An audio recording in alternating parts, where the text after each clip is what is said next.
Welcome दोस्तों। आज हम कुछ ऐसे सवाल जिनमें इकाई का अंक हमें ज्ञात करना रहता है, उन्हें हम कितनी आसान तरीके से ज्ञात कर सकते हैं वे सीखेंगे। उदाहरण के तौर पर कुछ सवाल आपके सामने मैं लिख रहा हूँ, जिनमें पूछा जाता है आपसे कि इकाई का अंक क्या होगा।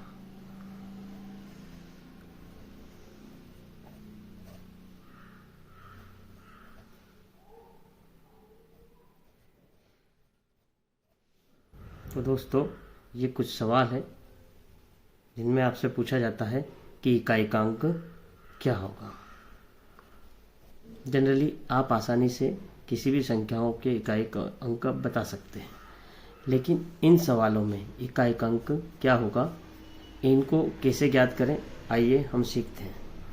सबसे पहले हम सीखेंगे कि वे संख्याएं जिनमें इकाई का अंक 1, 5, 6 और 0 आता है। 1, 5 और 0 आता है, ऐसी सभी संख्याओं की घातांक कितनी भी हो, उन संख्याओं का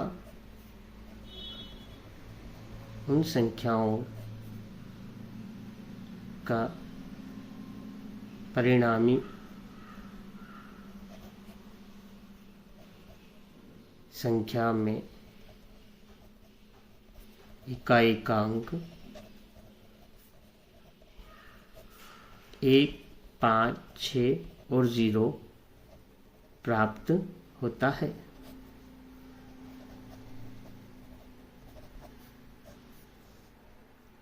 तो अब आइए हम समझते हैं किस प्रकार से।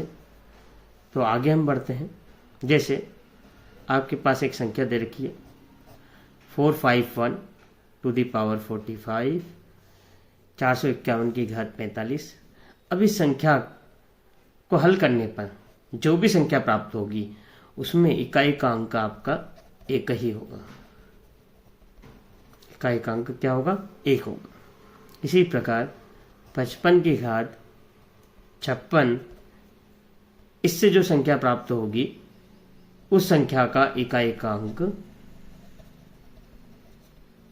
5 ही होगा। इसी प्रकार 6 की घात 64 करने पर प्राप्त संख्या का इकाई का अंक 6 होगा। अब आप सब पूछेंगे कि सर ये क्या लॉजिक है? तो दोस्तों, यहाँ पर यदि आप देखें तो हमसे पूछा गया है कि इन संख्याओं का जो इकाई का अंक क्या होगा, इसका परिणामी जो संख्या प्राप्त होगी उसका इकाई का अंक क्या होगा।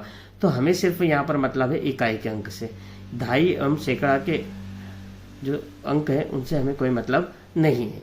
इसलिए यदि हम इसके लॉजिक को समझें तो आइए हम देखते हैं कि क्या लॉजिक इसमें बनता है। तो आइए हम उठाते हैं सबसे पहले 1। यदि 1 की घात में 1 करता हूं तो 1 ही प्राप्त होगा, क्योंकि हमें सिर्फ इकाई का अंक लेके चलना है।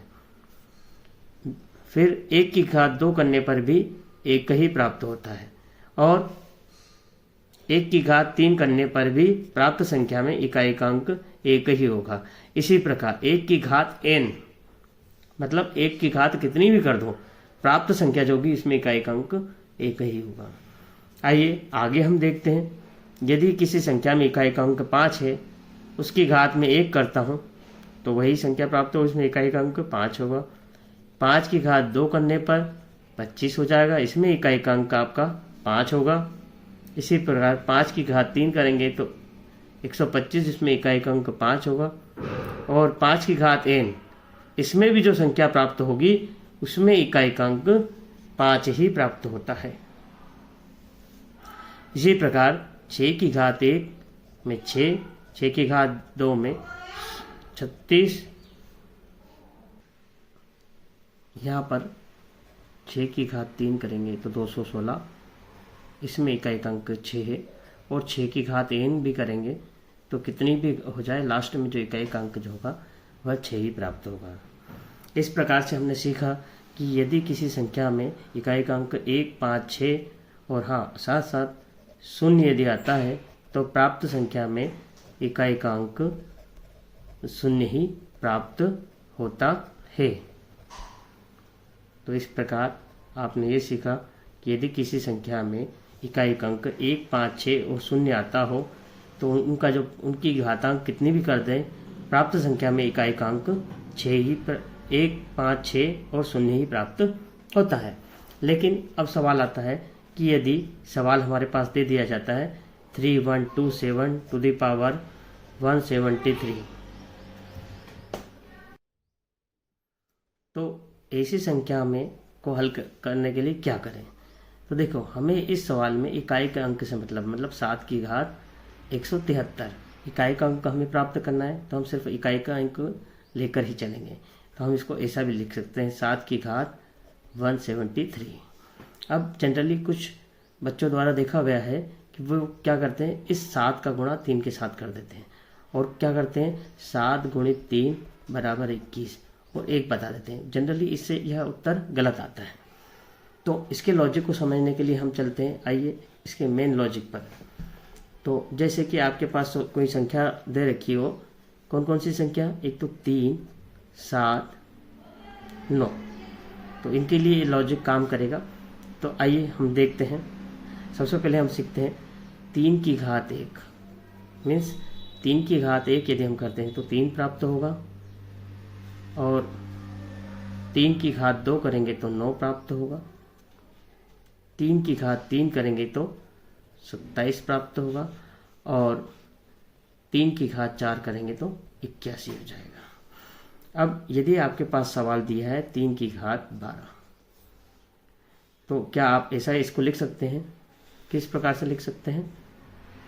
3 की घात 4, 3 की घात 4 और 3 की घात 4 मीन्स यह जो है 3 की घात 4 आपके पास 81 इंटू 81 इंटू 81, 1, 1, 1। यदि हम इकाई के अंकों का गुणा करें तो 1 ही प्राप्त होगा, मतलब इकाई का अंक 1 होगा। तो जनरली हम जो है यदि कोई सवाल हमारे पास आता है तो उसको हल कैसे लॉजिक तरीके से हल कर सकते हैं, आइए देखते हैं। तो यहाँ पर अभी हमारे पास जो सवाल था 3127, यहाँ पर मैंने बताया 3, 7, 9। 3, 7, 9 के लिए हमारे पास लॉजिक मैं आपको बता रहा हूँ 173।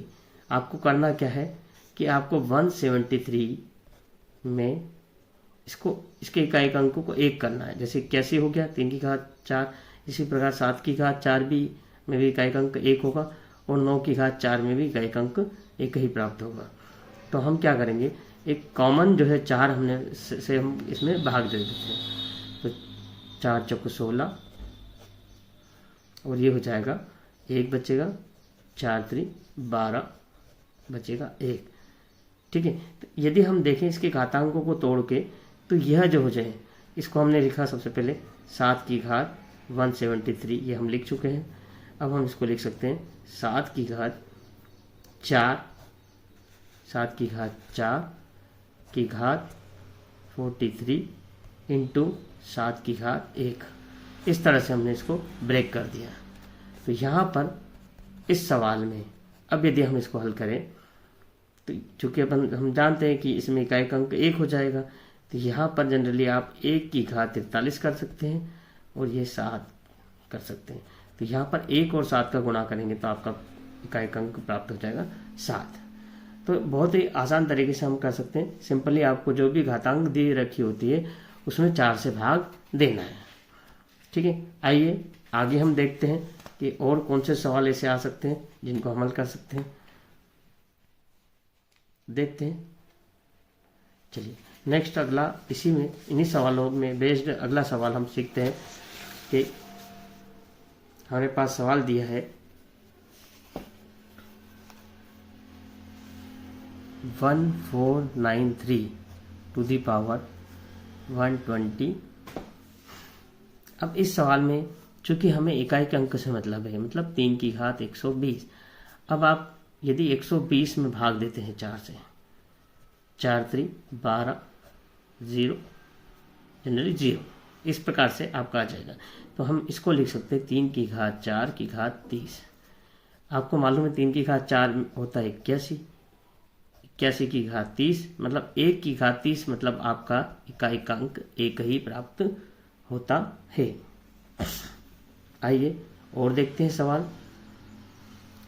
अब ये तो मैंने आपको बताया कौन कौन सी संख्या के लिए, 3, 7 और 9 में क्या होता है कि हम इकाई के अंकों को 1 के रूप में बनाकर हल करते हैं।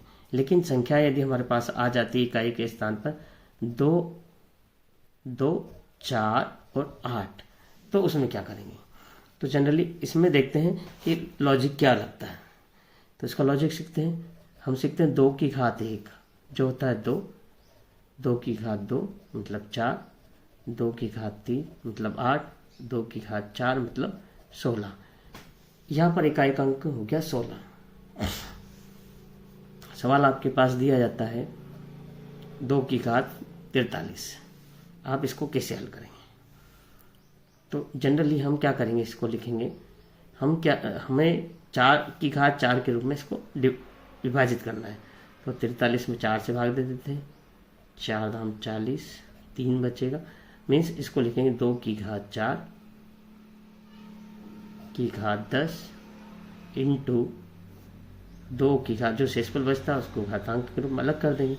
यहाँ पर 2 की घात 4 मतलब यहाँ पर इकाई का अंक हो जाएगा 16 की घात 10 इंटू 2 की घात 3। चूँकि अपने को पता है कि 2 की घात 16, 6 की घात कितनी भी हो 6 ही प्राप्त होता है, और 2 की घात 3 मीन्स 8 होता है, और 8 और 6 का गुणा करेंगे तो हो जाएगा 8 6 48 मीन्स इकाई का अंक आपका 8 प्राप्त होता है। बिल्कुल आसान तरीके से हम इस सवाल को हल कर सकते हैं। तो यहाँ पर इन संख्याओं के लिए कौन कौन सी संख्या, 2, 4, 8, इसमें भी आपको जो कॉमन संख्या 4 से भाग देना है और इस तरह से विभाजित करना है। सिर्फ आपको ये करना है कि जब इसकी घातांक 4 के रूप में आप व्यक्त करो तो इन संख्याओं के लिए 2, 4, 8 के लिए 6 बनेगा और 3, 7, 9 के लिए इकाई का अंक 1 बनेगा। इस तरीके से आप आसानी से इन सवालों को हल कर सकते हैं। सवाल आपके पास एक दिया जा रहा है 462 की घात 543। यहाँ पर 543 में मैं 2 से भाग दे देता हूँ, 4 से भाग देता हूँ। 4 एकम 4, 4 3 12, 2 बचेगा, 4 पंजे 20, बचेगा 3। तो यहाँ पर मैं लिखूंगा, क्योंकि हमें इकाई का अंक से मतलब सिर्फ 2 से मतलब है, तो 2 की घात 543 और यहाँ पर 2 की घात मैंने लिखा 4 की घात आपने लिखा 135 और जो शेषफल था उसको 2 की घात 3 अलग कर दिया। यहाँ पर 2 की घात 4 मतलब आपको मालूम ही है, 2 की घात 4 मतलब 16, 16 की घात 135 इंटू 2 की घात 3। यहाँ पर 6 की घात कितनी भी हो 6 ही आता है, इकाई का अंक 6 प्राप्त होगा। यहाँ पर 2 की घात 8 मतलब 8, इन दोनों का गुणा करेंगे तो 48, उसमें प्राप्त संख्या का इकाई का अंक 8 होता है। लास्ट और अंतिम सवाल हम समझते हैं 7 9 4 की घात 80। यदि इसको हल करें हम इस सवाल को तो किस तरह से इसको हम आसानी से हल कर सकते हैं। तो देखिए हम क्या करेंगे, 80 में 4 से भाग देंगे तो 20 बार चला जाएगा, तो हमें 4 की घात क्या लिखेंगे, 4 की घात 4 की घात 20। क्योंकि यहाँ पर 4 की घात 4 में इकाई का अंक 6 होगा, 6 की घात जो है आपका हो जाएगा 6 की घात 20, मतलब इसमें प्राप्त संख्या का इकाई का अंक 6 ही होगा। तो दोस्तों यहाँ पर हमने मेन कॉन्सेप्ट सीखा कि यदि इकाई का अंक 1, 5, 6 और 0 हो तो उन संख्याओं के घातांक कितने भी हो इकाई का अंक 1, 5, 6 और 0 ही आता है। दूसरा, यदि आपके पास इकाई का अंक 3, 7, 9 हो तो उसकी घातांक में हम 4 से भाग देते हैं और 4 से भाग देने पर जब 4 से भाग चला जाता तो 4 से भाग वाली संख्या 1 के रूप में कन्वर्ट हो जाती है, शेष संख्या को गुणा के रूप में हम लिख देते हैं। फिर इसी प्रकार 2, 4, 8 के लिए हम करते हैं। 2, 4, 8 के लिए तरीका आप सीख ही चुके हैं। कि इसमें 4 से भाग देना, शेषफल जो है 6 के रूप में कन्वर्ट करते हैं और इकाई अंक जो भी आएगा वो हम यहाँ पर गुणा के रूप में लिख देते हैं। इस प्रकार से किसी भी संख्या का इकाई अंक हम विद इन कुछ सेकंड में निकाल सकते हैं। तो कैसा लगा आपको? लाइक, कमेंट और शेयर करना ना भूलें। जय हिंद, जय भारत।